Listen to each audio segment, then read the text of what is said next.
Hello friend, কেমন আছো তোমরা? আশা করি ভালো আছো, আমিও ভালো আছি। অনেকদিন পর ইউটিউবে একটা ছোট্ট শর্ট রান্নার ভিডিও দিলাম।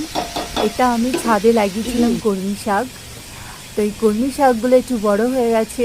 তো আমি রান্না করার কিছুই ছিল না ঘরে, বৃষ্টির মধ্যে।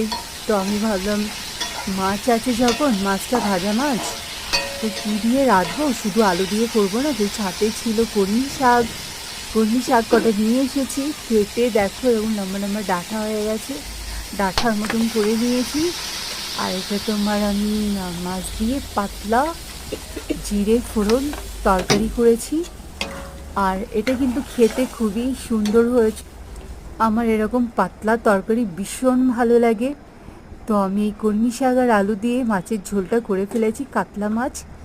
আর এটা খেতে আমার অসাধারণ লেগেছে, আমার কাছে তো খুব ভালো লেগেছে।